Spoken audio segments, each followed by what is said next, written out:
আমরা কেন একজন ফুলতলি সাহেব নিয়ে সন্তুষ্ট থাকবো? আমরা আপনাদের মধ্যে থেকে পরবর্তী জেনারেশনে আরো কমপক্ষে 1000 ফুলতলি সাহেব চাই ইনশাআল্লাহ। না হলে হবে না, তো লাগবে না আমাদের ফুলতলি সাহেব। আরো এক ফুলতলি সাহেব যে খেদমত করে গেছেন, যদি আমরা পরবর্তী জেনারেশনে 1000 ফুলতলি সাহেব আরো বানাইতে না পারি, কিন্তু এই দিনের খেদমতকে আমরা কিভাবে এগিয়ে নিয়ে যাবো বলেন? একজন মানুষ শুরু করেছিলেন একটা প্রতিষ্ঠান, দারুল কিরাত, সেই 1950 সালে, ওই সময়ের আশেপাশে। আর আজকে 2025 শেষ হয়ে 26 চলছে। কমসে কম 75 বছর বয়স হচ্ছে দারুল কিরাতের। 75 বছর বয়স ধরে একটা প্রতিষ্ঠান মানুষের মুখে মুখে আল্লাহর কোরআনের বিশুদ্ধ তিলাওয়াত শিক্ষা দিয়ে আসছে। এক ব্যক্তির ওসিলায় কত লক্ষ মানুষ যে গত 75 বছরে বিশুদ্ধ কোরআন শিক্ষা লাভ করেছেন, এক আল্লাহ ছাড়া সেই হিসাব আর কেউ বলতে পারবে না। আপনি কেন চান না যে আপনি ফুলতলি সাহেব হবেন? আপনি কেন চান না যে আপনি শাহজালাল হবেন, যুগের শাহজালাল, পরবর্তী যুগের শাহজালাল, যার হাতে লক্ষ লক্ষ মানুষ কালিমা শাহাদাত পাঠ করবে? শাহজালাল রহমতুল্লাহ তাআলা আসমান থেকে নাজিল হন নাই, কোনো না কোনো মা বাপের একটু সন্তান।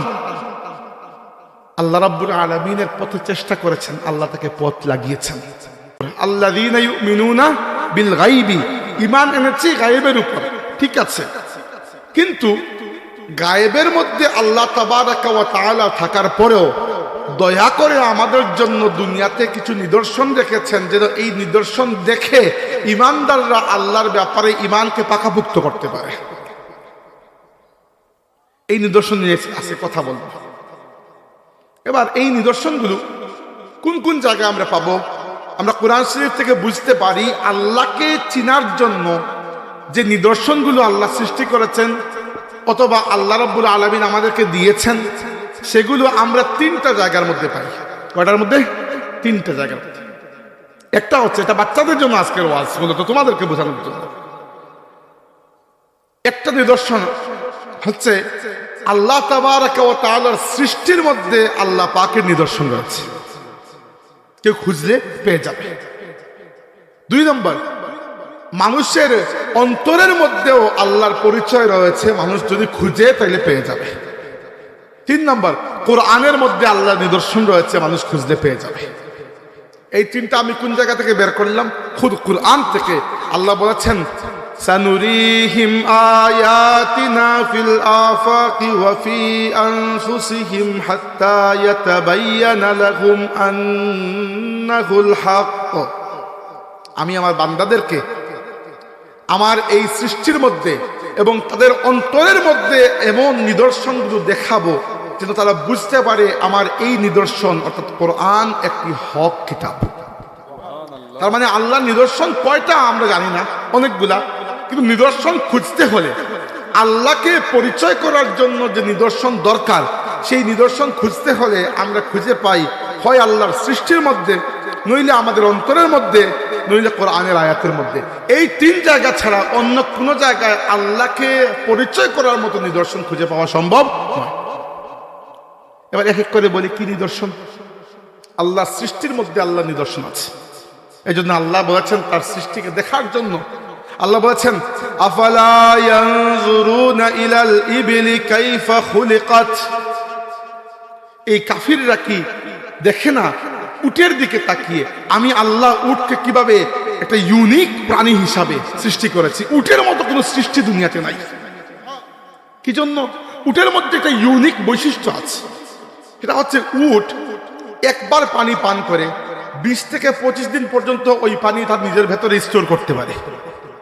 যখন পিপাসা আসে তখন পানি নিচ থেকে নিয়ে আসে, গলা ভিজায়, আবার নিচের মধ্যে দিয়ে দেয়। এই একটা শক্তি আল্লাহ দিয়েছে, অন্য কোনো প্রাণীর এই শক্তি নাই।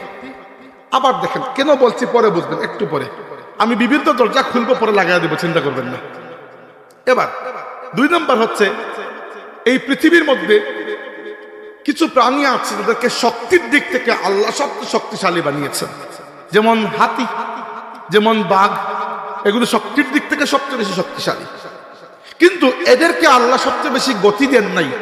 গতির দিক থেকে সবচেয়ে এগিয়ে হচ্ছে চিতাবাঘ। কিন্তু চিতাবাঘের আবার ঘ্রাণ শক্তি সবচেয়ে বেশি নয়, সবচেয়ে বেশি ঘ্রাণ শক্তি হচ্ছে কুকুরের। আবার কুকুরের শ্রবণ শক্তি সবচেয়ে বেশি নয়, সবচেয়ে বেশি শ্রবণ শক্তি হচ্ছে তিমি। একটা তিমি যখন সাগরে আওয়াজ করে, তো অন্য একটা তিমি 7 মাইল দূর থেকে পানির মধ্যে ওই আওয়াজ শুনতে পায়, এক্স্যাক্টলি কোন জায়গা থেকে আওয়াজ আসতেছে বুঝতে পারে। কিন্তু আবার তিমির চোখের দৃষ্টি সবচেয়ে প্রখর নয়, সবচেয়ে চোখের দৃষ্টি হচ্ছে প্রখর চিলের। চিল 3 মাইল উপর থেকে নিচে মাটিতে একটা পোকা পর্যন্ত দেখতে পায়। এরপরে আল্লাহ রাব্বুল আলামিনের মাখলুকাতের মধ্যে একটা মাখলুক আছে জিন, যেটা গায়েব হতে পারে, আমরা পারি না। আবার আল্লাহর পুরো সৃষ্টির মধ্যে ইলম এবং আকলের দিক থেকে সবচেয়ে এগিয়ে মানব জাতি। এবার বোঝা যায় যে এইটা কোনো আপনা আপনি সৃষ্টি হওয়া দুনিয়া নয়। কেউ একজন বড় পরিকল্পনা করে, যত্ন করে, আদর করে, মায়া করে এই সৃষ্টিকে বানিয়েছেন। এমনিতে আন্দাজে যদি তৈরি হয়ে যায়, যারা আল্লাহকে মানে না, নাস্তিক, এরা কি বলে যে it is a random selection, দুনিয়া এমনি এমনি হয়ে গেছে। এমনি এমনি কিছু হয়, আর হইলে কি সেটা সুন্দর সাজানো হয়? বাচ্চারা বুঝতে পারবে। ধরো আমি তোমারে হাতে দিলাম 12টা ছোট সাইজের বল, ওই যে পিং পং বল আছে না, এগুলা 4টা হচ্ছে লাল কালারের, 4টা নীল কালারের, 4টা সবুজ কালারের। বললাম যে বাবা একটা কাজ করো, প্রথমে এক লাইন 4টা সাজাও লাল কালারের, পরের লাইন 4টা নীল কালার, পরের লাইন 4টা সবুজ কালার। আপনাকে কি করতে হবে? ওই জায়গায় গিয়ে সুন্দর করে মাটির মধ্যে একটা করে রাখতে হবে। আপনি যদি এখান থেকে নিক্ষেপ করেন যে বিসমিল্লাহ, আপনার কি মনে হয় সবগুলো গিয়ে সুন্দর করে ফিট হয়ে বসবে? বসবে না। এজন্য আল্লাহর সৃষ্টির দিকে তাকালে বোঝা যায় এত সুন্দর সৃষ্টি, এত সিস্টেমের মধ্যে চলছে, এটা কেউ একজন সৃষ্টিকর্তা ছাড়া অন্য কারো পক্ষে, একজন বুদ্ধিমান পরম পরাক্রমশালী পরম শক্তিধর সৃষ্টিকর্তা ছাড়া এমনি এমনি এই সৃষ্টি অস্তিত্বে আসার কোনো সম্ভাবনা নাই। নাস্তিকদেরকে এই যুক্তি দিলে তাদের আর কোনো কথা থাকে না।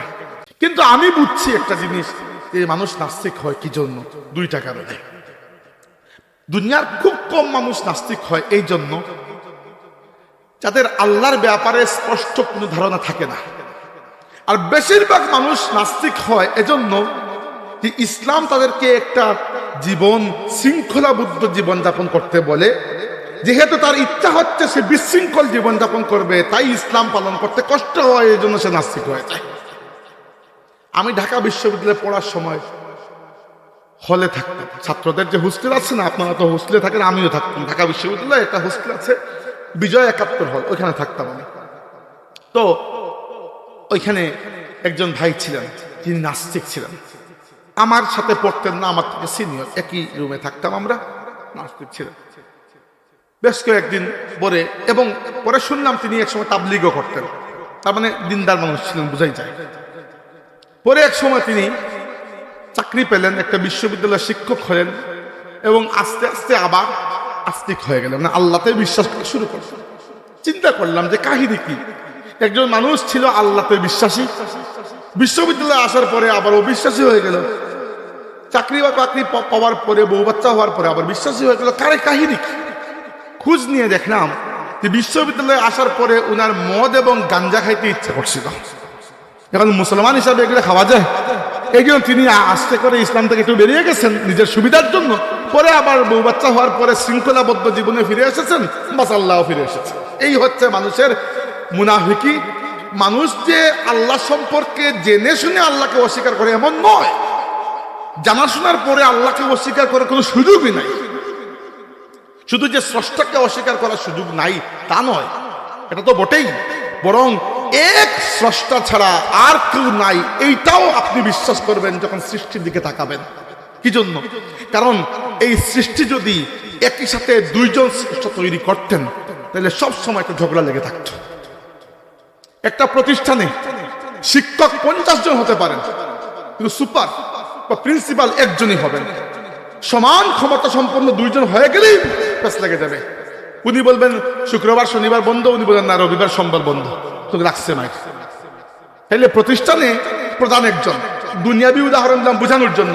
এবার চিন্তা করেন, আল্লাহ বলেছেন যে যদি আল্লাহর সাথে আরো এক কোনো স্রষ্টা থাকতো, তাইলে দুনিয়ার মধ্যে তোমরা প্রচন্ড বিশৃঙ্খলা দেখতে পাইতে। অথচ দুনিয়ার মধ্যে বিশৃঙ্খলা তো নাই। শৃঙ্খলা এইরকম যে দেখলে আপনি অবাক হয়ে যাবেন। একটা উদাহরণ দিই, আপনারা যারা স্কুলে পড়ছেন জানেন, মাদ্রাসায় পড়লেও জানেন যে আমাদের এই যে বায়ুমণ্ডল, আমাদের সামনে যে মহাশূন্য যেটা বায়ুমণ্ডল, এই বায়ুমণ্ডলটা একেবারে খালি নয়, এখানে বিভিন্ন ধরনের গ্যাস রয়েছে। এর মধ্যে একটা হচ্ছে অক্সিজেন, যেটা আমরা নিঃশ্বাস নেওয়ার সময় নেই, আর একটা হচ্ছে কার্বন ডাই অক্সাইড, যেটা আমরা ছাড়ি। আরও গ্যাস আছে, যেমন হাইড্রোজেন আছে, নাইট্রোজেন আছে, আরও কি কি সবগুলোর নাম আমি নিজেও জানি না। কিন্তু এই পুরো বায়ুমণ্ডলের মধ্যে অক্সিজেনের পরিমাণ হচ্ছে 28%, মানে 100-র মধ্যে 28 ভাগ হচ্ছে অক্সিজেন, বা সামান্য দশমিক বেশি। বিজ্ঞানীরা বলেছেন এই বায়ুমণ্ডলের মধ্যে যতটুকু অক্সিজেন আছে ঠিক ততটুকু মানব জাতির বাঁচার জন্য প্রয়োজন। তার চেয়ে 1% বেশি হয়ে গেলে মানুষের ফুসফুস ফেটে যেত, আর 1% কম হয়ে গেলে মানুষ নিঃশ্বাস নিতে না পেরে মারা যেত। তার মানে কোনো একজন স্রষ্টা আছেন যিনি বায়ুমণ্ডলে হুবহু অতটুকু অক্সিজেন রেখেছেন যতটুকু তার বান্দাদের জরুরত। তার মানে বোঝা যায় যে এটা কোনো আন্দাজি সৃষ্টি নয়। রব্বানা মা খালাকতা হাযা বাতিলা, অর্থাৎ ঈমানদাররা বলে, এটা স্বীকার করে যে হে আমাদের রব, তুমি এই দুনিয়াকে উদ্দেশ্যহীন ভাবে সৃষ্টি করো নাই, আল্লাহর একটা উদ্দেশ্য রয়েছে। তার মানে হচ্ছে যে ব্যক্তি তার প্রখর দৃষ্টি নিয়ে, চিন্তা শক্তি নিয়ে আল্লাহর সৃষ্টির দিকে তাকাবে, সে আল্লাহর পরিচয় জানতে পারবে। উদাহরণস্বরূপ আমি ওই দিন একটা মাহফিলে বলেছিলাম যে আল্লাহ কোরআন শরীফে বলেছেন, লাকাদ খালাকনাল ইনসানা ফি আহসানি তাকওয়িম, আমি মানুষকে সবচেয়ে সুন্দর সুরত দিয়ে বানিয়েছি। আপনি যান আজকে আয়নার সামনে দাঁড়ান, দাঁড়িয়ে একবার চিন্তা করেন যে আপনার যদি যেভাবে আল্লাহ আপনাকে বানিয়েছেন ওই পুরো ডিজাইনটা যদি কেউ চেঞ্জ করে, আপনার 2 চোখের জায়গায় 3 চোখ, 1 নাকের জায়গায় 3 নাক, 2 কানের জায়গায় 1 কান, এরকম করে দিত, তাহলে কি পরিমাণ বিশ্রী লাগতো না? অর্থাৎ আল্লাহর এই সৃষ্টির বাইরে অন্য কিছু কল্পনাই করা যায় না। যা কল্পনা করবেন দেখবেন বিদ্যুটে বিশ্রী লাগছে। তার মানে হচ্ছে এই সৃষ্টি জগতের যে কোনো কিছুর দিকে যদি আপনি একটু প্রজ্ঞার দৃষ্টি নিয়ে, একটু গভীর চিন্তা নিয়ে থাকান, তাহলে প্রত্যেকটা সৃষ্টি যেন চিৎকার করে একজন স্রষ্টার অস্তিত্ব আপনাকে জানান দিচ্ছে। 2 নাম্বার হচ্ছে মানুষের অন্তর। অন্তরটা কিভাবে? একটা উদাহরণ দিলে বুঝবেন। মাঝে মধ্যে মানুষের অন্তর যেন আল্লাহকে ডাকে। অন্তর, উদাহরণ দিচ্ছি, আপনারা নাম শুনেছেন আমাদের নবী সাল্লাল্লাহু আলাইহি ওয়াসাল্লামের চাচা হযরতে হামজা রাদিয়াল্লাহু আনহু, নাম শুনেছেন? আল্লাহর সিংহ হামজা রাদিয়াল্লাহু আনহুর জীবনের একটাই শখ ছিল শিকার করা। এমন শিকারী, মরুভূমিতে গিয়ে তিনি মরুভূমির সিংহ পর্যন্ত শিকার করতে পারতেন। মরুভূমির উট পাখি শিকার করা ছিল তার বিশেষত্ব। উট পাখি শিকার করে উট পাখির পালক দিয়ে তিনি নিজের বুকে পড়ার জন্য সুন্দর একটা বানিয়েছিলেন, বেইজ বানিয়েছিলেন। পরিবার, সংসার, সমাজ কিচ্ছু নিয়ে তার কোনো, তিনি মূর্তি পূজাও করতেন না, তার ভালোই লাগতো না। এমনকি তার নিজের ভাতিজা মুহাম্মদ সাল্লাল্লাহু আলাইহি ওয়াসাল্লাম ইসলামের দাওয়াত দিচ্ছেন, ওই দিকেও তার কোনো খেয়াল নাই। তার একমাত্র খেয়াল শিকার করা। তিনি শিকারে বেরিয়ে যান, কয়েক সপ্তাহ পরে আসেন, এসে কাবা শরীফের পাশে বসেন, আর এই আপনাদের মতো বাচ্চারা আসে যে আমাদেরকে শোনান এবার কি শিকার করলেন, তো তিনি গল্প করেন। এইগুলো তার শখ। 5 বছর ধরে আমাদের নবী ইসলামের দাওয়াত দিচ্ছেন, ইসলামের 5 বছর হয়ে গেছে। হামজা রাদিয়াল্লাহু আনহু জানেনই না তার ভাতিজা মুহাম্মদ কি বলতেছেন সাল্লাল্লাহু আলাইহি ওয়াসাল্লাম। একদিন আসলেন, এবং কি হামজা রাদিয়াল্লাহু আনহু যে খুব মূর্তি পূজারী মানুষ এরকমও কিছু না, তিনি মূর্তি পূজাও জীবনে করেন না, পছন্দই করতেন না কোনো কিছু। তিনি একদিন আসলেন, এসে কাবা শরীফের পাশে বসেছেন। একবার খেয়াল করুন ঘটনাটা। বসেছেন, বসার পরে এক মহিলা এসে বলল, হামজা, তোমার এতিম ভাতিজা মুহাম্মদকে আজকে আমর ইবনে হিশাম খুব বাজেভাবে গালাগালি করেছে। আমর ইবনে হিশামকে আবু জাহেল, আবু জাহেলের নাম হচ্ছে আমর ইবনে হিশাম, আমরা তাকে আবু জাহেল ডাকি। আল্লাহর রাসূল তার উপাধি দিয়েছিলেন আবু জাহেল, কিন্তু তার আসল নাম হচ্ছে আমর ইবনে হিশাম। তো হামজা রাদিয়াল্লাহু আনহুকে মক্কার একজন মহিলা বললেন যে, হামজা, তোমার ইয়তীম ভাতিজা, আমাদের নবী এতিম ছিলেন না, এতিম ছিলেন, তো এতিম ভাতিজা মুহাম্মদকে গালি দিয়েছে কে? ওই আবু জাহেল। তিনি জিজ্ঞেস করলেন, আমাদের পরিবারের কেউ এগিয়ে আসে নাই? ওই মহিলা বললেন, না, কাউকে তো দেখি নাই। তিনি বললেন যে আমার ভাতিজা কেঁদেছে, হ্যাঁ কেঁদেছে, আল্লাহ রসুল খুব কেঁদেছে, খুব খারাপ গালাগালি করেছে। হামজা রাদিয়াল্লাহু জিজ্ঞেস করলেন আমার ভাতিজা, কোনো জবাব দেয় নাই। মহিলা বলল তুমি তো থাকো না মক্কায়, তাই তুমি জানো না মুহাম্মদ কখনো গালির জবাবে কাউকে গালি দেন না সাল্লাল্লাহু আলাইহি ওয়াসাল্লাম। হামজা রাদিয়াল্লাহু আনহু, যার ইসলাম সম্পর্কে কোনো আগ্রহ নাই, আইডিয়াও নাই, মক্কায় কি চলতেছে, কোনো রাজনীতি, অর্থ ব্যবস্থা, নাথিং, তার একমাত্র কাজ স্বীকার করা, ওইটাতে তার আগ্রহ। হঠাৎ করে ওই ইয়েতিম ভাতিজা মুহাম্মদের জন্য মনের মধ্যে একটা তুফান তৈরি হয়ে গেল।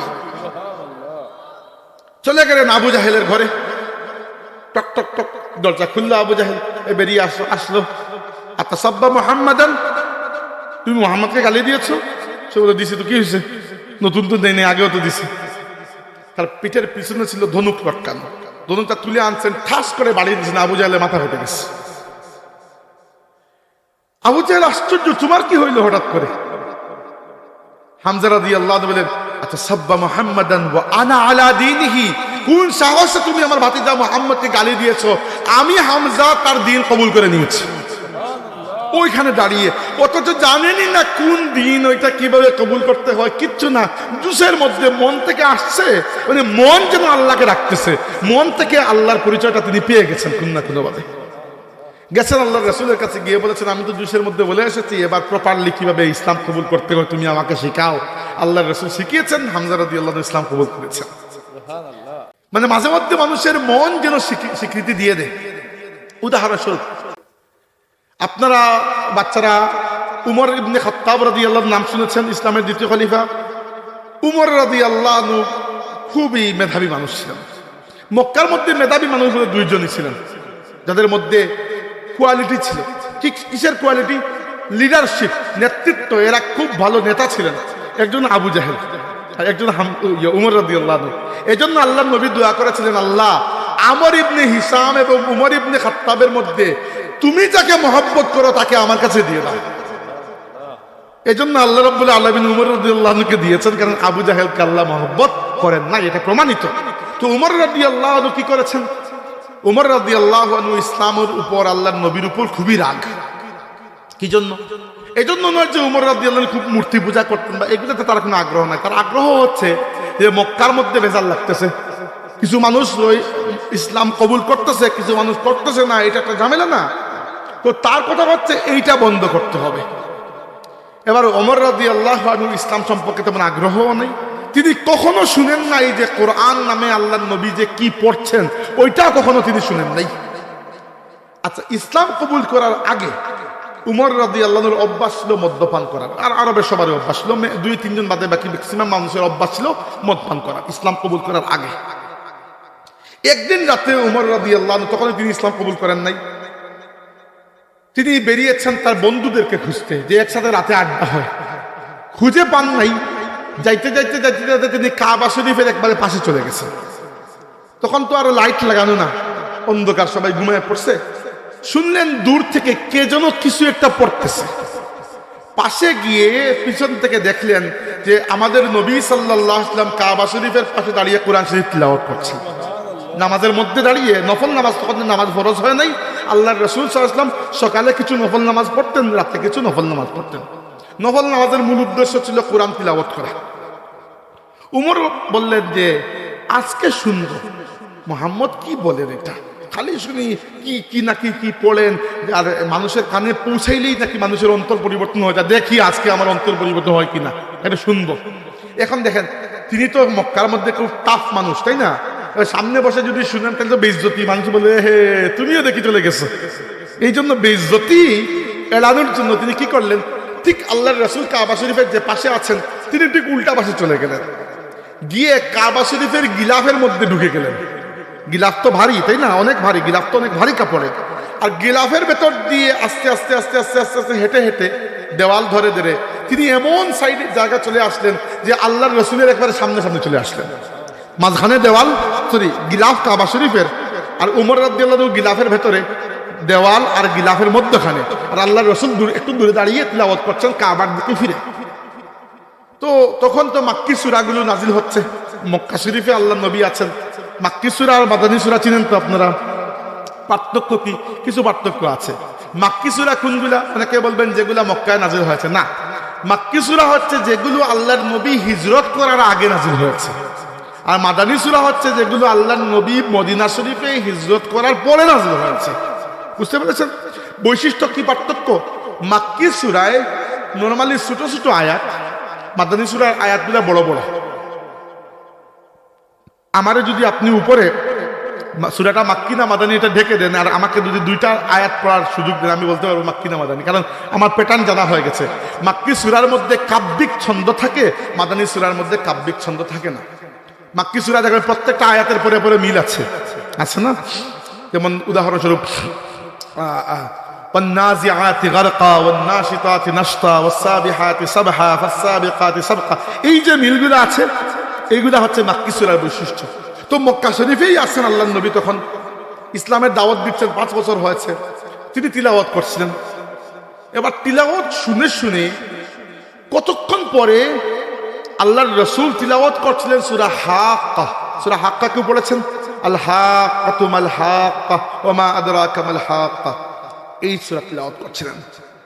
এবার উমর রাদিয়াল্লাহু আনহু শুনে মনে মনে চিন্তা করলেন, এটা তিনি পরে নিজে বলেছেন যে আমি তখন শুনে মনে মনে চিন্তা করলাম যে বাহ, মুহাম্মদ তো বড় সুন্দর কবিতা পড়তেছে।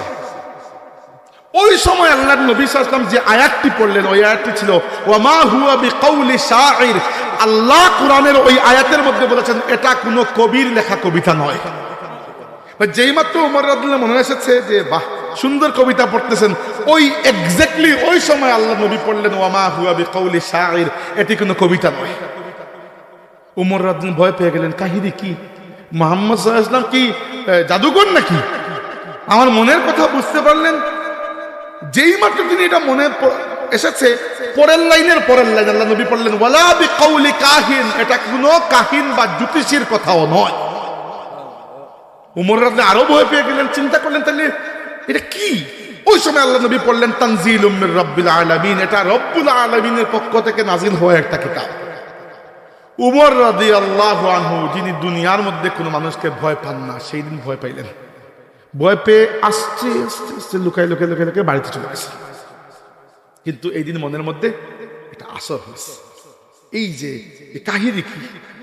পরে একদিন এগুলো তার মন থেকে সরে গেছে, কারণ তিনি তো একটু কঠিন মানুষ, কঠিন মানুষরে আনতে একটু দেরি হয়। বুঝতে পেরেছেন? আবু বকর রাদিয়াল্লাহু আনহু নরম মানুষ, তো জলদি চলে আসছে। ওমর রাদিয়াল্লাহু কঠিন মানুষ, এর আসতে দেরি হয়, কিন্তু যখন আসেন আসার মতো করে বন্যার পানির মতো চলে আসেন। তো ওমর রাদিয়াল্লাহু আনহু কি হয়েছে, একদিন আবু জাহেল তাকে অনেক উত্তেজিত করেছে যে দেখো মক্কার মধ্যে কি ধরনের একটা বিভেদ। নবী মানে মুহাম্মদ সাল্লাল্লাহু আলাইহি ওয়াসাল্লামের কথা বলেছে যে তিনি একটা বলেন, আমরা আরেকটা বলি, মানুষ কেউ মুসলিম হয়, কেউ আমাদের ধর্মে থাকে। তো মক্কার ঐক্য এবং শক্তি দুটাই কমে যাচ্ছে। উমর রাদিয়াল্লাহু আনহু বড় রাগ করলেন, এটা শুনে বললেন আমি আজকে নিজ হাতে গিয়ে নবীকে হত্যা করে ফেলবো। নবীকে হত্যা করলে তো আর ইসলাম নাই। এবার এইটা বলে তিনি খোলা তরবারি হাতে আল্লাহর রাসূলকে হত্যা করার জন্য বেরিয়েছে। রাস্তায় এক বন্ধুর সাথে সাক্ষাৎ, ওই বন্ধু আবার গোপনে ইসলাম কবুল অলরেডি করে ফেলেছেন, কিন্তু কাউকে জানান নাই। আল্লাহর রাসূলকে জানিয়েছেন, অন্য কাউকে বলেন নাই, কারণ সেই সময় যদি বলতেন কেউ কাউকে তাহলে মানুষ মার দিত, এই জন্য জানান নাই। তো ওই বন্ধু জিজ্ঞাসা করেছেন, ওমর এত রাগান্বিত হয়ে হন হন করে হেঁটে যাচ্ছ কোন জায়গায়, হাতে আবার তরবারি? ওমর বললেন যে আজকে মুহাম্মদকে আমি হত্যা করবো, সাল্লাল্লাহু আলাইহি ওয়াসাল্লাম আজকে হত্যা করে ফেলবো। ওই সাহাবী, উনি তো সাহাবী, কারণ মুসলমান হয়েছেন গোপনে, উনি ভয় পেয়ে গেলেন, ইয়া আল্লাহ, এখন যদি ওমরকে সত্যি সত্যি আল্লাহর নবীকে শহীদ করে ফেলেন তাহলে তো এখন ইসলাম তো আর সামনের দিকে যাবে না। ওই বন্ধু কি করবেন, ওমরকে থামানোর জন্য, আল্লাহর রাসূলকে রক্ষা করার জন্য তিনি বললেন, আচ্ছা তুমি নবীকে হত্যা করার জন্য এত আগ্রহী, তোমার নিজের আপন বোন ফাতিমা বিনতে খাত্তাব এবং বোনের জামাই সাঈদ ইবনে যায়েদ ইসলাম কবুল করে আছে, ওইটা দেখো না, নিজের ঘরের খোঁজ নাও না, নবীকে হত্যা করতে চলছো। বড় উমর জানতেন না তার নিজের বোন ফাতিমা, এই ফাতিমা আমাদের নবীর মেয়ে ফাতিমা নয়, এই ফাতিমা আরেক ফাতিমা, উনি উমর রাদিয়াল্লাহু আনহুর বোন ফাতিমা বিনতে খাত্তাব, উনি ইসলাম কবুল করেছেন গোপনে। গোপনে বলতে কয়েকজন জানেন, ওমর রাদিয়াল্লাহু আনহু জানেন না। তখন ওমর রাদিয়াল্লাহু আনহু রাগান্বিত হয়ে, কি বলো, এত বড় সাহস, আমার নিজের বোন আর বোনের স্বামী ইসলাম কবুল করেছে, আচ্ছা, বোনের জামাই যিনি, উনি আবার ওমর রাদিয়াল্লাহু আনহু চাচাতো ভাই। সাঈদ ইবনে যায়েদ হচ্ছে ওমর আপন চাচাতো ভাই। তো তিনি গেলেন তার বোনের বাড়িতে, গিয়ে বোন এবং বোনের স্বামীকে খানিকক্ষণ পিটাপিটি করলেন। কতক্ষণ পরে যখন রাগ কমলো, একটু ক্লান্ত হয়ে বসলেন, জিজ্ঞেস করলেন, ফাতিমা, আমি দরজায় এসে শুনলাম তোমরা কি জানি পড়ছিলে, কি পড়ছিলে? ফাতিমা বিনতে খাত্তাব রাদিয়াল্লাহু আনহা বললেন যে আমরা কোরআন শরীফ তিলাওয়াত করছিলাম। তখনও কোরআন শরীফ নাজিল হয়েছে তো মাত্র সামান্য, খুব বেশি হয় নাই। যতটুকু নাজিল হয়তো কোনো না কোনো সাহাবী সেটা লিখতেন। কেউ চামড়ার উপরে লিখতেন, কেউ উটের এই পিঠের উপরের হাড়ের উপরে, যে হাড়টা অনেক বড়, কেউ আবার গাছের ছালের মধ্যে, কেউ আবার খেজুরের পাতার বিভিন্ন জায়গায় লিখতেন। তো যারা লিখতেন এবং যারা কোরআন বেশি ভালো করে পড়তে পারতেন, আল্লাহর নবী সাল্লাল্লাহু আলাইহি ওয়াসাল্লাম মুসলিমদের কাছে এদেরকে পাঠিয়ে দিতেন যে তোমরা মুসলমান যারা নতুন হয়েছো, পুরাতন সাহাবীদের কাছ থেকে কোরআন শরীফ শিখে নাও। তো খাব্বাব ইবনুল আরাত রাদিয়াল্লাহু আনহু বলে একজন সাহাবী ছিলেন, আল্লাহর রাসূল সাল্লাল্লাহু আলাইহি ওয়াসাল্লাম উমর রাদিয়াল্লাহু আনহুর বোনের কাছে উনাকে পাঠিয়েছেন কোরআন শরীফ শেখানোর জন্য। তো খাব্বাব ইবনুল আরাত রাদিয়াল্লাহু আনহুর কাছে ছিল সূরা তাহা লেখা। তো ফাতিমা বিনতে খাত্তাব উমরের বোন ওটাই পড়ছিলেন। উমরের বোন বললেন যে আমি আপনাকে কোরআন শরীফ হাতে দেব না, কারণ আপনি তো নাপাক। উমর রাদিয়াল্লাহু বলে ঠিক আছে, তুমি পড়ে শোনাও। উনি পড়ে শোনালেন। এবার দেখেন উমর রাদিয়াল্লাহুর দিলটা, ফিতরতটা, যে দিল দিকে আল্লাহ তাকে দুনিয়াতে পাঠিয়েছেন, এটা কিন্তু পবিত্র। হ্যাঁ, একটু শক্ত হয়ে গেছে, এটা অপবিত্র নয়, নাপাক নয়, পবিত্র। পবিত্র হওয়ার কারণে উমর রাদিয়াল্লাহুর মতো শক্ত মানুষ, তার দিলের মধ্যে মাত্র 2 বার কোরআনের বৃষ্টি পড়েছে। একবার আল্লাহর রাসূলের কাছ থেকে তিনি শুনেছেন, আরেকবার তার নিজের বোন ফাতিমার কণ্ঠে শুনেছেন। অর্থাৎ তার যে কল্ব, মনে করতে পারে সেটা উর্বর মাটি, বৃষ্টি পড়েছে, নিচ থেকে ফল উঠবে। কিন্তু কারো দিল হয়ে যায় একেবারে পাথর। কেউ দিলের উপর টাইলস লাগিয়ে দিলে ওইখানে আর যতই বৃষ্টি পড়ুক, বন্যা আসুক, ফল তো আর ফলবে না। তো উমর রাদিয়াল্লাহু আনহুর দিলটা মাটি। মাটি বলতে বুঝাচ্ছি যে স্বভাব চরিত্র দিয়ে আল্লাহ পাঠিয়েছিলেন দুনিয়াতে, ওইটাই আছে, ওইটা নষ্ট হয় নাই, পাক পবিত্র ছিল। এই জন্য 2 বার কোরআনের আওয়াজ যখন দিলের মধ্যে গেছে, তুফান শুরু হয়ে গেছে। হ্যাঁ, নবীর ঘরে তিনি গিয়েছেন তরবারি হাতে নিয়ে, কিন্তু আগে যাচ্ছিলেন আল্লাহর নবীকে হত্যা করার জন্য। এখন তো যাচ্ছেন, কিন্তু নিশ্চিত নয় কি জন্য যাচ্ছেন, কারণ মাথা একটু নড়ে গেছে যে কি করব কি করব। এখন গেছেন, যাওয়ার পরে সাহাবীরা আটকিয়েছেন যে ওমর, তোমার যদি নিয়ত ভালো হয় তাহলে তো ওয়েলকাম, আর নিয়ত যদি খারাপ হয় আল্লাহর নবীর কাছে যাওয়ার আগে আমাদের সাথে লড়াই করতে হবে। উমর রাদিয়াল্লাহু আনহু তখন আর কোনো কিছু চিন্তা না, ওদেরকে সরিয়ে জাস্ট রাসূলুল্লাহ সাল্লাল্লাহু আলাইহি ওয়াসাল্লামের সামনে চলে গেছেন। এবার সামনে গিয়ে যখন দাঁড়িয়েছেন, তখন তো বুঝতেই পারছেন ইসলাম কবুল করাও তো এত সহজ বিষয় না যে হুট করে করে ফেলছেন। তিনি তো খুব শক্ত মানুষ, চিন্তা করতেছেন, ভেতরে তুফান চলতেছে। দেখেন এসেছিলেন কি কাজে, আর সেই কাজ বাদ দিয়ে ভেতরে চলতেছে তুফান। রাসূল সাল্লাল্লাহু আলাইহি ওয়াসাল্লাম খুব বুঝলেন যে উমর একটা ডাইলেমার মধ্যে, উমর একটা দুটানার মধ্যে আছেন। তো আল্লাহ নবী সাল্লাল্লাহু আলাইহি ওয়াসাল্লাম কি করলেন, উমর রাদিয়াল্লাহু আনহু জামা ধরে নিচের দিকে এরকম টান দিলেন। যেই মাত্র আল্লাহ রাসূলের হাত মুবারক লেগেছে, উমর রাদিয়াল্লাহু আনহু ব্যালেন্স রাখতে পারলেন না, জাস্ট একটু নিচু হয়ে গেলেন। আর যেই মাত্র হাঁটু মুড়ে বসেছেন, জবান দিয়ে বেরিয়ে আসলো আশহাদু আল্লা ইলাহা ইল্লাল্লাহু ওয়া আশহাদু আন্না মুহাম্মাদার রাসূলুল্লাহ। 2 বার কোরআনের আওয়াজ উমরের দিল থেকে যেন কালিমা শাহাদাত বের করে নিয়ে এসেছিল। তো কেউ যদি তার দিলের মধ্যে একটু ঝুঁকে দেখে, তাহলে আসলেই সে সেখানে রবকে পাবে। কেন পাবে জানেন? কারণ মানুষের দেহকে আল্লাহ সৃষ্টি করেছেন মাটি দিয়ে। মানুষ বলতে এখানে আদম উদ্দেশ্য, মানুষ বলতে আমি শুধু আদমকে বোঝাচ্ছি। আদম আলাইহিস সালামের দেহকে আল্লাহ মাটি দিয়ে বানিয়েছেন, তাই না? পুরো দেহ মাটি দিয়ে বানালেও দেহের মধ্যে একটা উপাদান আছে যেটাকে আল্লাহ মাটি দিয়ে বানান নাই। উলামায়ে কেরাম বলেছেন বেশিরভাগ সম্ভব এটাকে আল্লাহ নূর দিয়ে বানিয়েছেন। সেটা কি? সেটা হচ্ছে রূহ।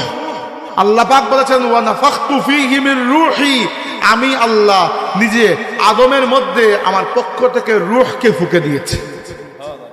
রূহ আল্লাহরই সৃষ্টি, এবং যে রূহ অন্য কেউ সৃষ্টি করেছে, কিন্তু আল্লাহ মাটি দিয়ে যে রূহকে বানান নাই এটা প্রায় নিশ্চিত। কি দিয়ে বানিয়েছেন জানি না, বোঝা যায় যে নূর দিয়েই বানিয়েছেন। ওইটাকে আল্লাহ নিজে আদমের মধ্যে ফুঁকে দিয়েছেন। এবার যে রূহ আল্লাহর পক্ষ থেকে আদমের মধ্যে গেছে, আপনার কি মনে হয় সেই রুহের মধ্যে কি আল্লাহর পরিচয় থাকবে না? এবার সেই রূহ নিয়েই আমরা দুনিয়াতে আসি। কুল্লু মাউলুদুন ইউলাদু আলাল ফিতরা, আল্লাহর রাসূল বলেছেন প্রত্যেক নবজাতক শিশু সেই স্বভাব চরিত্র নিয়ে জন্মগ্রহণ করে যে স্বভাব চরিত্রের উপর আল্লাহ আদমকে বানিয়েছেন, মানে ইসলামের উপর জন্মগ্রহণ করে। ফাআবাওয়াহু ইউহাউইদানিহি ওয়া ইউনাসসিরানিহি ওয়া ইউমাজ্জিসানিহি, এরপরে কোন শিশুর মা বাবা তারে হিন্দু বানায়, কেউ খ্রিস্টান, কেউ বৌদ্ধ, কেউ ইহুদি, কেউ নাসারা ইত্যাদি ইত্যাদি। ওইটা পরিবেশের কারণে হয়। এই জন্য আপনারা কি জানেন, একেবারে বাচ্চা নাবালক শিশু যদি মারা যায়, আর দুনিয়াতে তাকে সেভাবেই তার শেষ অনুষ্ঠান হবে। যে ধর্মের নাগরিক সে, যে ধর্মের অনুসারী সে, অর্থাৎ মুসলমান হইলে কবর দেওয়া হবে, হিন্দু হইলে জ্বালানো হবে। কিন্তু কোনো নবজাতক শিশু জাহান্নামে যাবে না, কারণ প্রত্যেকটা নবজাতক শিশু ইসলামের উপরই জন্মগ্রহণ করেছে। পরবর্তীতে তার মা বাপ এবং পরিবেশ তাকে অন্য ধর্মে নিয়ে যায়। এটা কি জন্য? কারণ ওই শিশু যে রূহটা নিয়ে জন্মগ্রহণ করেছে, কোনো পচে যায় নাই, কুফরির কালিমা অন্ধকার সেখানে লাগে নাই, শিরকের নাপাক দুর্গন্ধ সেখানে লাগে নাই। এই বাচ্চাটা এখনো পাক পবিত্র আছে। ওই বাচ্চাটা যদি মারা যায়, হাত দুনিয়াতে তার স্ট্যাটাস হবে তার মা বাপের মতো, কিন্তু আখিরাতে আল্লাহ রাব্বুল আলামিন তাকে জাহান্নামে পুরাবেন না, কারণ সে তো জাহান্নামে যাওয়ার মতো কোনো কাজই তো করে নেই। বুঝতে পেরেছেন বিষয়টা? তাইলে আল্লাহর নিদর্শন কোন কোন জায়গায় পাওয়া যায়? একটা হচ্ছে আল্লাহর সৃষ্টির মধ্যে, আরেকটা হচ্ছে মানুষের অন্তরে, 3 নম্বর আল্লাহর নিদর্শন পাওয়া যায় কোরআনের আয়াতের মধ্যে। এটা গল্প বলি আপনাদেরকে, গল্প বললে বুঝবেন। আপনারা জানেন অনেকেই যে বাচ্চা কাচ্চারা তো এখন খুবই শিক্ষিত, বুদ্ধিমান। আমরা তো ছোটকালে বোকা ছিলাম, কিছুই জানতাম না। তো আপনারা তো অনেক কিছু জানেন, মাশাআল্লাহ। এবার মিশরের এক সময়কার বাদশাদেরকে বলা হতো ফেরাউন। ফেরাউন কারো নাম নয়, ফেরাউন হচ্ছে উপাধি। মিশরে যারা বাদশা ছিল আগে, এখন না, আজ থেকে 3000 বছর আগের ঘটনা, 3000 নয়, 3500 বছর আগের ঘটনা, 4000 বছর আগের ঘটনা। তখন মিশরের যে বাদশারা ছিল এদেরকে কি বলা হতো? ফেরাউন। ইংরেজিতে বলা হয় ফারাও। তো মুসা আলাইহিস সালামের সময় যে ফেরাউন ছিল, তার নাম ফেরাউন নয়, তার উপাধি ছিল ফেরাউন, তার নাম ছিল রামসিস। এবার মিশরের মানুষের একটা অভ্যাস ছিল, অদ্ভুত অভ্যাস। সেটা হচ্ছে তাদের রাজা বাদশাহ মারা গেলে এরা রাজা বাদশার দেহকে কবর দিত না, মমি বানিয়ে রেখে দিত। মমি কি? আপনারা যদি কেউ কখনো মিশর যান, মিশরের জাদুঘরের মধ্যে মমি দেখবেন, বা আর ইন্টারনেটে সার্চ দিয়ে দেখতে পারেন। মমি হচ্ছে তারা এক ধরনের কেমিক্যাল বা ঔষধ দিত, তো শরীর থেকে সব পানি এবং যত ধরনের হাইড্রেশন সব সরে যেত। শরীরটা ধরে, আমি উদাহরণ দিচ্ছি বোঝানোর জন্য, শরীরটা হয়তো শুটকির মতো। মাছকে যেরকম রোদে পড়িয়ে শুটকি বানায় না, শুটকি মানে কি? মাছ থেকে সব ময়েশ্চার বের করে নিত, মাছ শুটকি হয়ে যায়। মানুষের দেহ থেকে সব পানি বের করে নিত, মানুষের দেহটা হয়ে যেত, চামড়াটা হয়তো শুটকির মতো, তো এর জন্য পচতো না। এরপরে প্যাকিং করে বিভিন্ন কিছু দিয়ে তারা রেখে দিত ওই পিরামিডের মধ্যে, এবং রেখে দেওয়ার সময় সাথে সোনা রূপাও দিয়ে দিত। এটা তাদের রাজা বাদশাদের ক্ষেত্রে সম্মান দিত এইভাবে মারা যাওয়ার পরে। পরবর্তীতে আধুনিক যুগে এসে সেই মমিগুলো সেখান থেকে কেউ উদ্ধার করেছে, করে মিশরের এই মিউজিয়ামের মধ্যে রেখেছে। আমি নিজে মিশরে ছিলাম, আমি নিজে মমিগুলো দেখেছি। আচ্ছা, তো রাজা বাদশা তো আর একজন না, অনেক রাজা বাদশা ছিল, কিন্তু কারো লাশ পাওয়া গেছে, কারো মমি পাওয়া গেছে পরবর্তীতে খুদাই করে, কারো মমি পাওয়া যায় নাই। কেন পাওয়া যায় না? চুরি করে নিয়ে যেত মমিগুলোকে বিক্রি করার লোভে। তো কিছু মমি পাওয়া গেছে। 1880 বা 81 সালে মিশরের নীল নদের কিনারায় বিজ্ঞানীরা যখন খোঁড়াখুড়ি করছেন, কিছু বিজ্ঞানী আছেন না মাটি ঘুরেন, বিভিন্ন প্যালিওন্টোলজিস্ট বলে এদেরকে ইংরেজিতে। তো এরা খোঁড়াখুড়ি করার সময় একটা মমি তারা আবিষ্কার করলেন, একটা মমি পাওয়া গেল। তো খোঁজ নিয়ে জানা গেল ওই মমিটা হচ্ছে সেই ফেরাউনের মমি, যে ফেরাউন মুসা আলাইহিস সালামের সময় ডুবে মারা গিয়েছিল। বুঝতে পেরেছেন? এই ফেরাউন। তো মমিটা কি করা হলো? মিশরের মিউজিয়ামে, জাদুঘরের মধ্যে রেখে দেওয়া হলো। 1950 সালের দিকে দেখা গেল যে ওই মমিটা আস্তে আস্তে নষ্ট হয়ে যাচ্ছে। সাধারণত মমিগুলো নষ্ট হয় না, থাকে এভাবে, কিন্তু এই মমিটা নষ্ট হয়ে যাচ্ছে। কেন নষ্ট হয়ে যাচ্ছে এইটা বুঝার মতো প্রযুক্তি মিশরের হাতে তখন ছিল না, ছিল ফ্রান্সের হাতে। এই জন্য ফেরাউনকে বিমানে তুলে পাঠানো হইলো ফ্রান্সে, মানে মমিকে পাঠানো হইলো ফ্রান্সে। ফ্রান্সে একটা কমিটি গঠন করা হইলো কয়েকজন বড় বড় বিজ্ঞানী দিয়ে, চিকিৎসা বিজ্ঞানী আরো হ্যান অনেক কিছু, যে এই মমিটাকে রেস্টোরেশন, নতুন করে সুন্দর করে এটাকে আবার ঠিকঠাক করা যেন পচে না যায়। তো তো এই দলের মধ্যে একজন ছিলেন ডক্টর মরিস বুকাই, একজন ফ্রান্সের একজন বড় বিজ্ঞানী চিকিৎসক ডক্টর মরিস বুকাই। তিনি এই মমি নিয়ে যখন গবেষণা করলেন, যখন তিনি বুঝতে পারলেন এই মমিটা পচে যাচ্ছে এই জন্য যে এই মমি যেটা, যার মমি, এই ব্যক্তি পানিতে ডুবে মারা গেছে, কারণ তার শরীরের মধ্যে প্রচুর লবণ, সাগরে ডুবে মারা গেছে। কিন্তু একটা সমস্যা, তিনি পড়লেন একটা দুটানার মধ্যে। হ্যাঁ, মমি টমি ঠিক করা হলো, মমি আবার মিশরে পাঠানো হলো, এটা সব শেষ। তার মনের মধ্যে একটা সন্দেহ রয়ে গেল। সন্দেহ হচ্ছে কি, যে এই যে মমিটা, সাধারণত অন্য কোনো মিশরি বাচ্চা পানিতে ডুবে মারা যায় না, সবাই নর্মালি মারা গেছে, নর্মালি তাদের দেহকে মমি করা হয়েছে, এটা নর্মাল জিনিস। কিন্তু পানিতে ডুবে যদি কেউ মারা যায় তাহলে লাশের দ্রুত পচে যায়, লাশটা দ্রুত পচে যায়। এক। দুই নম্বর হচ্ছে এই যে ফেরাউনের মমি যেটা, এটা এমন নয় যে যত্ন করে কেউ রেখে দিয়েছিল, এটা মিশরের কিয়ে থেকে, পিরামিড থেকে বহু আগে চুরি হয়ে গিয়েছিল। চুর কোনো জায়গায় বিক্রি করে দিয়েছে, এক হাত থেকে আরেক হাত পরিবর্তন হতে হতে কেউ হয়তো ফেলে গেছে, পরবর্তীতে মাটি পানি এটার উপরে জমে গেছে, এরপরে নীল নদের পাশ থেকে এটাকে আবার খুলে বের করা হয়েছে। তিনি চিন্তা করলেন এতদিন পর্যন্ত এইরকম অরক্ষিত অযত্নে থাকা অবস্থায় এই মমিটা তো মাটির সাথে মিশে যাওয়ার কথা, এটা এখনো অক্ষত আছে কিভাবে? এই তিনি খোঁজ করলেন ইতিহাসের মধ্যে। হ্যাঁ, ইতিহাসে এটা তিনি পেলেন যে তৎকালীন যুগের ফেরাউন যে ছিল সে ডুবে মারা গেছে, বাস এতটুকু তথ্য। তিনি ধর্মগ্রন্থের মধ্যে খুঁজলেন, তিনি একজন খ্রিস্টান, অতএব তিনি খুঁজলেন বাইবেলের মধ্যে। বাইবেলের দুইটা ভার্সন, ওল্ড টেস্টামেন্ট আর নিউ টেস্টামেন্ট, দুইটার মধ্যেই খুঁজলেন। ওইখানে পেলেন ওল্ড টেস্টামেন্টের মধ্যে লেখা আছে যে মুসার সময় ফেরাউন যে সে ডুবে মারা গিয়েছিল। তিনি চিন্তা করলেন, আরে বাবা, ডুবে তো মারা গেছে, আমি জানি। আমার কথা হচ্ছে লাশ, এই মমিটা এখনো অক্ষত কিভাবে? ওটা তো পানি, ওই যে মাটির সাথে মিশে যাওয়ার কথা, যত্ন করে তো কেউ রাখে না, অযত্ন তো এখানে চিপার মধ্যে পড়ে আছে, এতদিন পর্যন্ত ওটা অক্ষত আছে কিভাবে? তিনি একটু খোঁজ খবর নিলেন যে অন্য কোনো জায়গা থেকে তথ্য পাওয়া যায় কিনা। তথ্য পেলেন, তাকে কিছু মুসলমান ছাত্র বলল যে কোরআন শরীফের মধ্যে আপনি হয়তো এর একটা জবাব পেতে পারেন।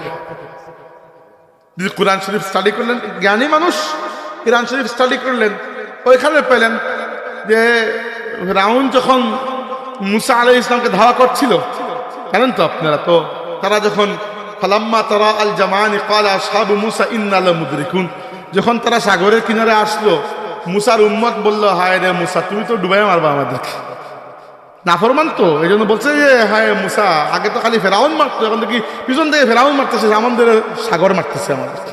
মুসা বললেন যে ইন্না মাইয়া রব্বি সাইয়াহদিন, ভয় পাও না, আল্লাহ আমাদের সাথে আছেন, আমাদেরকে হেদায়েত দান করবেন, গাইড দিবেন। ফাআওহাইনা ইলা মুসা আন ইদরিব বিআসাকাল বাহর ফানফালাখা ফাকানা কুল্লু ফিরকিন কাত-তাউদিল আযীম। আল্লাহ বলেছেন যে আমি মুসাকে বললাম, মুসা তোমার হাতের লাঠি দিয়ে সাগরে বাড়ি দাও। মুসা বাড়ি দিলেন, সাগরের পানি ফেটে দুই পাশে সরে গেল, রাস্তা হয়ে গেল। মুসা আলাইহিস সালাম তার পুরো জাতি নিয়ে সেখান থেকে পার হয়ে চলে গেলেন। ফেরাউন আসলো, ফেরাউন জানতো যে মুসা পার হয়েছে, আমি পারবো না, কারণ এটা মুজিজাত। কিন্তু ফেরাউনের ইগো, অহংকারের মধ্যে লাগছে না যে তুমি মুসা কেমনে আমার রেখে যাও, ওই অহংকারে তারা থামতে দেন, সেও চলে গেছে সাগরের মধ্যে। পানি দুই পাশ থেকে আবার চলে এসেছে এবং ফেরাউনের পুরো বাহিনী ডুবে সেখানে মারা গেছে। আচ্ছা, পুরো বাহিনী, আচ্ছা, যখন ডুবছিল, আপনারা কি জানেন, ফেরাউন যখন ডুবে যাচ্ছিল তখন সে কালিমা পড়েছে। সে বলেছে আমানতু বিরাব্বি মুসা ওয়া হারুন, আমি মুসা এবং হারুনের রবের উপর ঈমান আনলাম। আল্লাহ বলছেন না, এখন হবে না, মারা যাচ্ছ, আযাব দেখার পরে আর ঈমান এনে লাভ আছে? পরীক্ষা শেষ, 3 ঘন্টা আপনার বাড়িতে চলে গেছেন, গিয়ে হঠাৎ করে মনে হলো হায় রে, উত্তরটা তো ভুল দিয়ে আসছি, এখন হাতা বের করে লেখে লাভ আছে? পরীক্ষা তো শেষ। তো আল্লাহ কি বলেছেন, আল আনা ওয়াকাদ আসাইতা ক্বাবলু ওয়া কুনতা মিনাল মুফসিদিন, এখন কেন ঈমান আনছো? এর আগে তো তুমি বড় হেডম ছিল, তোমার বড় বেটাগিরি ছিল, তুমি দুনিয়াতে বড় ফাসাদ করেছো, এখন কেন? এখন কোনো কাজ হবে না। আল ইয়াউমা নুনাজ্জিকা বিবাদানিকা লিতাকুনা লিমান খালফাকা আয়া। ফিরআউন, আল্লাহ বলছেন যে আজকে তোমাকে আমি, তোমার ঈমানকে আমি কবুল করব না, কিন্তু মনে রাখবে তোমার দেহকে আমি আল্লাহ কিয়ামত পর্যন্ত সংরক্ষণ করে রাখবো। কিন্তু কিয়ামত পর্যন্ত আল্লাহর বিরুদ্ধে বিদ্রোহী যে নাফরমান আসে, তোমার দেহ তার জন্য একটা শিক্ষা হতে পারে। ডক্টর মরিস বুখারী বললেন দুনিয়ার মধ্যে মাত্র একটা কিতাব পাওয়া গেল যেখানে ফেরাউনের লাশ এখনো কিভাবে অক্ষত আছে মমিটা, তার একটা জবাব পাওয়া গেল কোরআন শরীফের মধ্যে। এই কোরআন শরীফের মধ্যে ফেরাউনের লাশ কিভাবে মমি কিভাবে এখনো পর্যন্ত অক্ষত আছে এটার জবাব পাওয়ার পরে ডক্টর মরিস বুখারী ইসলাম কবুল করে ফেললেন। তার একটা বিখ্যাত বই আছে, আপনারা পড়ে দেখবেন, বড় হয়, Bible Quran and science, Bangla অনুবাদ হয়েছে, সিলেটেও পাবেন, ঢাকায়ও পাবেন, যে কোনো জায়গায় পাবেন। নাম হচ্ছে বাইবেল কোরআন এবং বিজ্ঞান বা এই টাইপের কিছু একটা নাম। এই বইটা খুব বিখ্যাত, ওই বইয়ের মধ্যে তিনি সবকিছু লিখেছেন। তাহলে কি বুঝলাম আমরা যে কোরআনের আয়াতের মধ্যে আল্লাহকে চিনার মতো উপাদান আছে কিনা? কোরআনের আয়াত পড়ে মানুষ ইসলাম কবুল করার মতো উপাদান আছে কিনা? আচ্ছা, আর একটা ঘটনা মনে হয়ে গেল, ওটা বলে দিই। আপনার একটা দেশের নাম শুনেছেন, কানাডা, নাম শুনেছেন? ইদানিং তো মানুষ খুব যায়, তাই না? আমি যাই নাই, আমি অন্যান্য দেশে গেছি, কানাডা যাই নাই আর কি। যাই হোক, তো কানাডার একটা শহর আছে, নাম হচ্ছে টরন্টো। টরন্টোতে একটা বড় বিশ্ববিদ্যালয় আছে, টরন্টো বিশ্ববিদ্যালয়। ওই বিশ্ববিদ্যালয়ের একজন অধ্যাপক ডক্টর কিথ এল মোর, তার নাম ডক্টর কিথ এল মোর। উনি কিসের অধ্যাপক, কোন বিষয়ের বিশেষজ্ঞ? উনি হচ্ছেন এমব্রিওলজির বিশেষজ্ঞ। এমব্রিওলজি হচ্ছে যে এক ধরনের ডাক্তারি, চিকিৎসা বিজ্ঞানেরই একটা অংশ। চিকিৎসা বিজ্ঞানের মধ্যে বিভিন্ন ডাক্তার বিভিন্ন ধরনের আছে না, ব্রেইনের ডাক্তার, হার্টের ডাক্তার, হাড্ডির ডাক্তার, নাক কান গলার ডাক্তার, এরকম একটা ডাক্তার আছে যাকে বলা হয় এমব্রিওলজিস্ট। এরা কি করে? এরা ঔষধ করে না, এদের কাজ হচ্ছে মায়ের পেটের মধ্যে শিশু কিভাবে বেড়ে উঠছে, কোন কোন পদ্ধতিতে, এইটা নিয়ে যারা গবেষণা করে, পড়ালেখা করে, এদেরকে কি বলা হয়? এমব্রিওলজিস্ট। আর এই ধরনের বিদ্যাকে বলা হয় এমব্রিওলজি। বাংলাতে বলা হয় ভ্রূণ বিদ্যা। ভ্রূণ বলা হয় ওই যে মায়ের পেটের মধ্যে যে ফিটাস যেটা থাকে, এটাকে ভ্রূণ বলা হয় বাংলায়। তো ডক্টর কিথ এল মুর কোন তুই মুই ডাক্তার না যে আপনার বাজারে ফার্মেসি দিচ্ছেন। ডক্টর কিথ মুর হচ্ছেন সেই বিজ্ঞানী যার লেখা বই এমব্রিওলজির ছাত্ররা পড়ে অনার্স পাস করে, তারা ক্লাসের বই, এত বড় বিজ্ঞানী তিনি। তিনি একবার সৌদি আরবের জেদ্দা বিশ্ববিদ্যালয়ে, কিং আব্দুল আজিজ বিশ্ববিদ্যালয় জেদ্দায়, অনেক আগের কথা, 1980-র দিকে বা 70-এর দিকে হবে, তিনি একবার একটা সেমিনার করতে আসলেন, বক্তৃতা দিতে আসলেন। তো বক্তৃতা তার নিজের সাবজেক্টের উপরই, ইসলামের উপর নয়, কিন্তু মুসলমানও নয়, তিনি খ্রিস্টান। বক্তৃতা দিলেন ডাক্তারি মানে মেডিকেল সায়েন্সের উপরে। বক্তৃতা দেওয়ার পরে কয়েকদিন থাকলেন, ঘুরে দেখলেন তো ওই বিশ্ববিদ্যালয়ের মুসলিম ছাত্র যারা, চিকিৎসা বিজ্ঞানের মুসলিম ছাত্র, এরা বললো যে স্যার, আমরা তো আপনার লেখা পড়ে ডাক্তার হচ্ছে না, আপনার লেখা বই আমাদের মেডিকেলে পড়ানো হয়, আপনি এত বড় একজন অধ্যাপক, আপনি এখনো পর্যন্ত মায়ের পেটের মধ্যে শিশু কিভাবে বড় হয়, বেড়ে ওঠে, কোন কোন স্টেজে কিরকম আকার, কিরকম শেপ থাকে, এটা নিয়ে আপনি গবেষণা করেছেন, যা পেয়েছেন, যদি এমন হয় যে 1450 বছর আগের কোন কিতাবের মধ্যে হুবহু ওইটা ওইভাবে লেখা আছে, আপনি কি মানবেন? তিনি বললেন কিভাবে সম্ভব? আল্ট্রাসোনোগ্রাফি আবিষ্কার হওয়ার আগ পর্যন্ত তো ওইটা দেখা তো সম্ভব না। আল্ট্রাসোনোগ্রাফি তো চিনেন, এখনকার যুগে সবাই চিনে। গর্ভবতী মায়েদের পেটের মধ্যে বাচ্চার কি অবস্থা না অবস্থা দেখার জন্য ডাক্তার যে উপরে যে স্ক্যানিংটা করে, ওটাকে বলা হয় আল্ট্রাসাউন্ড বা আল্ট্রাসোনোগ্রাফি। তো আল্ট্রাসোনোগ্রাফির বয়সটা খুব বেশি দিন না, হয়তো ম্যাক্সিমাম আসছে 50-60 বছর আগেই তো আবিষ্কার হয়েছে, এক সময় তো ছিল না এগুলা। ডক্টর মরিস বুখারী বললেন প্রশ্নই উঠে না, 1400 বছর আগের কিতাবে যখন কোনো আল্ট্রাসোনোগ্রাফি আবিষ্কার হয় নাই, মায়ের পেটের মধ্যে শিশু কিভাবে বেড়ে উঠে ওইটা তো জানা অসম্ভব বিষয়। তারা কোরআন শরীফ খুলে দিয়ে দিল তাকে, ইংরেজি অনুবাদ সূরা মুমিনুনের মধ্যে আল্লাহ পাক মায়ের পেটের মধ্যে শিশু কিভাবে বেড়ে ওঠে, বিজ্ঞান যা কিছু আবিষ্কার করেছে এক্স্যাক্টলি হুবহু স্টেজ বাই স্টেজ আল্লাহ পাক ক্লিয়ারলি বয়ান করে দিয়েছেন। وَلَقَدْ خَلَقْنَا الْإِنسَانَ مِنْ سُلَالَةٍ مِنْ طِينٍ ثُمَّ جَعَلْنَاهُ نُطْفَةً فِي قَرَارٍ مَكِينٍ ثُمَّ خَلَقْنَا النُّطْفَةَ عَلَقَةً فَخَلَقْنَا الْعَلَقَةَ مُضْغَةً فَخَلَقْنَا الْمُضْغَةَ عِظَامًا فَكَسَوْنَا الْعِظَامَ لَحْمًا ثُمَّ أَنشَأْنَاهُ خَلْقًا آخَرَ ফাতাবারাকাল্লাহু আহসানুল খালিকিন। সব বলে দিয়েছে। বলেছেন যে আমি ভাই আসছে জরুরি, আমি বেশি সময় নেব না, 10-15 মিনিট।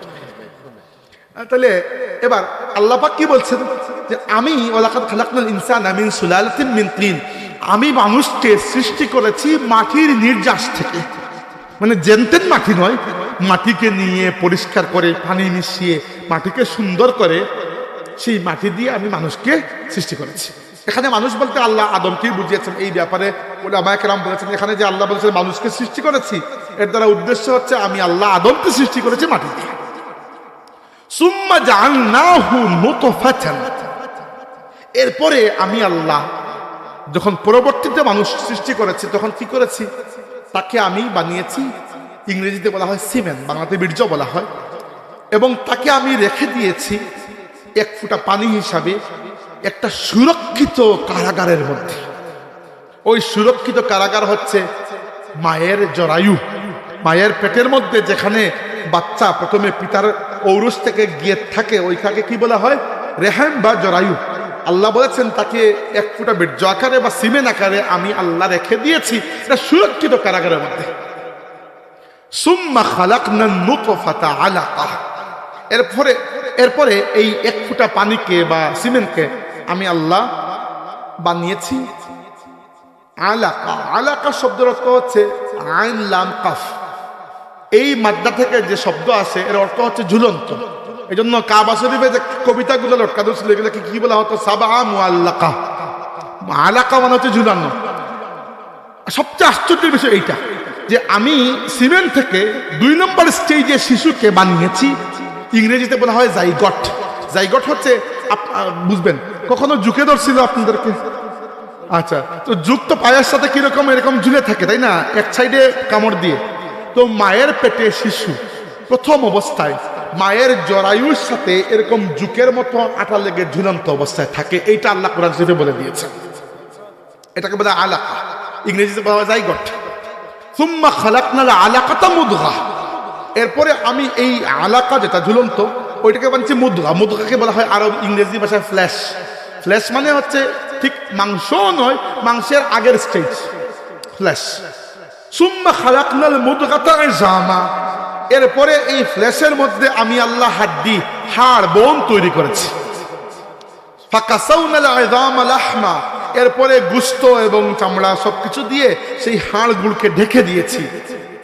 সুম্মা আনশানাহু খালকান আখার, এরপরে আমি আল্লাহ তাকে একটা অনন্য সৃষ্টিতে রূপান্তর করেছি। নাক, কান সবকিছুকে ফুটিয়ে। প্রথমে তো মানব শিশু বোঝা যায় না, মায়ের পেটে আপনার আল্ট্রাসোনোগ্রাফির ছবি দেখলে বুঝবেন এত বড় একটু মাংসের দোলা মনে হয়। আস্তে আস্তে চোখ, কান, নাক যখন ফুটে 14, 15, 16 সপ্তাহ, 25 সপ্তাহ পর্যন্ত যাওয়ার পরে পুরো মানব শিশুর একটা আকার ধারণ করে। আল্লাহ কি বলেছেন, সুম্মা আনশানাহু খালকান আখার, এরপরে আমি আল্লাহ তাকে পরিপূর্ণ একটা মানে ইউনিক একটা মানুষের রূপদান করি। ফাতাবারাকাল্লাহু আহসানুল খালিকিন, বরকতময় সেই আল্লাহ যিনি অত্যন্ত সুন্দর একজন স্রষ্টা। ডক্টর কিট মূল বলেন অসম্ভব বিষয়। এই কিতাব আজকে কেউ লিখেছে, মানে আজকের যুগে, এইটা 1400 বছর আগের কিতাব হতেই পারে না, কেমনে সম্ভব? বিশেষ করে তিনি আকৃষ্ট হয়েছেন আলাকা শব্দের উপরে, যে এইটা তো আমরা ইদানিং গবেষণা করে বের করেছি যে মায়ের পেটে মানে পিতার ঔরস থেকে যাওয়ার পরে প্রথম স্টেজে শিশু থাকে এটা সিমেন্ট আকারে, এটাকে ফিটাস বলা হয়। এরপরে সেটা হয়ে যায় জুকের আকারে, মায়ের জরায়ুর সাথে এরকম কামড়ে ধরে থাকে। তখন শিশুর একমাত্র খাদ্য হচ্ছে মায়ের শরীর থেকে যে রক্ত যায়, ওই রক্তটাই শিশু খায়। ওইটা কোনো মানুষের পক্ষে 1450 বছর আগে বোঝা সম্ভবই নয়, তো যখন আল্ট্রাসোনোগ্রাফি ছিল না। কে বলেছে এই কথা? আল্লাহ বলেছেন। ডক্টর কিট এল মুর 11 বছর এই বিষয়ের উপরে গবেষণা করলেন এবং পরবর্তীতে ইসলাম কবুল করলেন। তাহলে কি বুঝলাম আমরা? ওই যে আল্লাহ কি বলেছেন যে আল্লাহকে চিনার জন্য আয়াত, এই আয়াত আমরা আল্লাহকে চিনার, আল্লাহকে পরিচয় করার আয়াত কোথায় পাই? আল্লাহর সৃষ্টির মধ্যে পাই। যদি চোখ খুলে দেখি, যদি দেখি না, নাই খালাস। হাঁটতেছে কত মানুষ জীবনে কোনো কিছুর সাথে লগ নেই, অথবা নিজের অন্তরের মধ্যে ঝুঁকে দেখলেও আল্লাহর পরিচয়টা সেখান থেকে ফুটে ওঠে। অর্থাৎ অন্তরের মধ্যে যে আল্লাহ রাব্বুল আলামিন থাকেন এমনটা বলছি না, কিন্তু আপনার অন্তর আল্লাহর অস্তিত্বের সাক্ষী হয়ে দাঁড়ায়। আর 3 নম্বর হচ্ছে কোরআনের আয়াত। আসলে আমরা কোরআন শরীফের আয়াত থেকে আল্লাহর পরিচয়টা বুঝতে পারি না। এর 2টা কারণ আমি খুঁজে বের করেছি। একটা হচ্ছে কমিউনিকেশন গ্যাপ, ল্যাঙ্গুয়েজ ব্যারিয়ার। আমাদের মাতৃভাষা তো আরবি নয়, এই জন্য যে সৌন্দর্য নিয়ে আল্লাহ কোরআনকে নাজিল করেছেন تنزيل من رب العالمين نزل به الروح الأمين على قلبك لتكون من المنذرين بلسان عربي مبين আল্লাহ বলেছেন যে আমি কোরআনকে সুস্পষ্ট আরবি ভাষায় নাজিল করেছি। আমরা তো আরবি বুঝি না, এই জন্য আমাদের সমস্যা কি, আমরা কোরআন শরীফ পড়ে মজাও পাই না, জিকির করি অর্থ জানি না, তাসবিহ পড়ি অর্থ জানি না, দোয়া করি অর্থ জানি না, আজান দেই অর্থ জানি না, তিলাওয়াত করি অর্থ জানি না। না জানলে কি হয়, আমরা খালি খতম পুরাই, খতম পড়ে সুবহানাল্লাহ সুবহানাল্লাহ সুবহানাল্লাহ সুবহানাল্লাহ শেষ। অথচ যদি অর্থের দিকে খেয়াল করে কেউ পড়তো, আপনার কি মনে হয় মনের অনুভূতিটা ডিফারেন্ট হইতো না?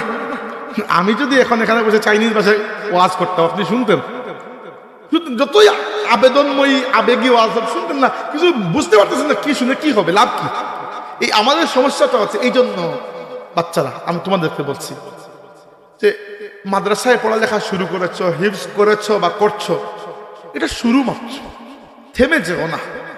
আল্লাহর ওয়াস্তে একদল মানুষ, মনে রাখবেন এটা কথা বলা হয় যে মানুষ তার স্বপ্নের মতো বড় হয়, যতটুকু স্বপ্ন দেখে। আপনি যদি স্বপ্ন দেখেন হিফজ করবো, এরপরে মাসে 2টা খতম করবো, 500 টাকা 500 টাকা খালাস, ওইখানে থেকে যাবে সারা জিন্দগি, আর বড় হইতে পারবেন না। আপনি এরকম হয়ে যান যে মানুষটা বাংলার মানুষের কাছে কোরআনের দাওয়াত পৌঁছে দেয়। আমরা কেন একজন ফুলতলি সাহেব নিয়ে সন্তুষ্ট থাকবো? আমরা আপনাদের মধ্যে থেকে পরবর্তী জেনারেশনে আরো কমপক্ষে 1000 ফুলতলি সাহেব চাই ইনশাআল্লাহ। না হলে হবে না, তো লাগবে না আমাদের ফুলতলি সাহেব। আরো এক ফুলতলি সাহেব যে খেদমত করে গেছেন, যদি আমরা পরবর্তী জেনারেশনে 1000 ফুলতলি সাহেব আরো বানাইতে না পারি, কিন্তু এই দিনের খেদমতকে আমরা কিভাবে এগিয়ে নিয়ে যাব বলেন? একজন মানুষ শুরু করেছিলেন একটা প্রতিষ্ঠান, দারুল কিরাত, সেই 1950 সালে, ওই সময়ের আশেপাশে। আর আজকে 2025 শেষ হয়ে 26 চলছে, কমসে কম 75 বছর বয়স হচ্ছে দারুল কিরাতের। 75 বছর বয়স ধরে একটা প্রতিষ্ঠান মানুষের মুখে মুখে আল্লাহর কোরআনের বিশুদ্ধ তিলাওয়াত শিক্ষা দিয়ে আসছে। এক ব্যক্তির ওসিলায় কত লক্ষ মানুষ যে গত 75 বছরে বিশুদ্ধ কোরআন শিক্ষা লাভ করেছেন, এক আল্লাহ ছাড়া সেই হিসাব আর কেউ বলতে পারবে না। আপনি কেন চান না যে আপনি ফুলতলি সাহেব হবেন? আপনি কেন চান না যে আপনি শাহজালাল হবেন, যুগের শাহজালাল, পরবর্তী যুগের শাহজালাল, যার হাতে লক্ষ লক্ষ মানুষ কালিমা শাহাদাত পাঠ করবে? শাহজালাল রহমতুল্লাহ তো আসমান থেকে নাজিল হন নাই, কোনো না কোনো মা বাপের একটু সন্তান। আল্লাহ রাব্বুল আলামিনের পথে চেষ্টা করেছেন, আল্লাহ তাকে পথ লাগিয়েছেন, আল্লাহর দ্বীনের খেদমত করার জন্য নিয়ত করেছেন বলেই তো খেদমত করিয়েছেন। জবরদস্তি করে আল্লাহ কাউকে দিয়ে কাজ করাতে চান না। তো এজন্য আমি বলছি যে মনে রাখবেন, কোরআনুল কারীমের আওয়াজকে মানুষের কাছে পৌঁছে দিতে হলে আপনাদেরকে আরবি ভাষা শিখতে হবে। আমাদের মাদ্রাসাগুলোর অবস্থাও দিন দিন খারাপ হয়ে যাচ্ছে। কামিল পাস করে ছেলেরা বেরিয়ে যায়, আরবিতে নামই লিখতে পারে না। কি অদ্ভুত বিষয়, নাম লিখতে পারে না। এরকম কামিল পাস করা মৌলবী আমি দেখেছি। পরে ওয়াজের মাহফিলে চলে আসলেন, পড়ালেখা তো করেন না, এই ওয়াজ কি করবেন? পরে এসে খালি লাইলা আর মজনু এই কাহিনী বলেই জিন্দগি যাচ্ছে। খালি কিচ্ছা, খালি কিচ্ছা। কি জন্য? যে সময় পড়ার কথা ওই সব পড়েন নাই তো। আপনি কোরআন হাদিস পড়ে বুঝতে পারতেছেন না, কি ওয়াজ করবেন? হাদিয়া তো নিয়ে নিয়েছেন, এখন ওয়াজ তো কিছু করতে হবে। এই হচ্ছে অবস্থা। এইটা করা যাবে না, মনে রাখবেন। এজন্য আমি আপনারা ছোট বাচ্চা, আপনাদের কাছে অনুরোধ করছি যে আপনারা হিফজ শেষ করে মাদ্রাসায় ভর্তি হবেন তো, ওকে, কামিল পাস করবেন কমপক্ষে, করবেন তো ইনশাল্লাহ। আর আরবি ভাষা এবং ইংরেজি ভাষা দুইটাই শিখবেন তো, শিখবেন। আমি দুইটাই জানি, ইংরেজি একটু বেশি ভালো জানি। আর আমি ইউরোপে থাকি, এই জন্য মনে হয় একটু চর্চা হয়ে গেছে, আগে তো ভালো জানতাম না। আর ইংরেজিটা যেরকম জানি, আরবিটা এতটুকু জানি না, কিন্তু মোটামুটি এতটুকু জানি যে কাজ চালিয়ে নিতে পারি।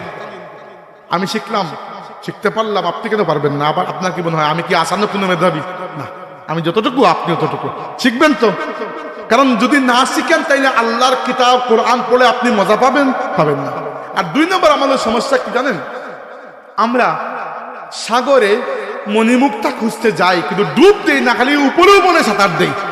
কোরআন নিয়ে আমরা চিন্তা করি না। আফালা ইয়াতাদাব্বারুনাল কোরআন, আল্লাহ বলেছেন তোমরা কি কোরআন নিয়ে তাদাব্বুর, ফিকির করো না?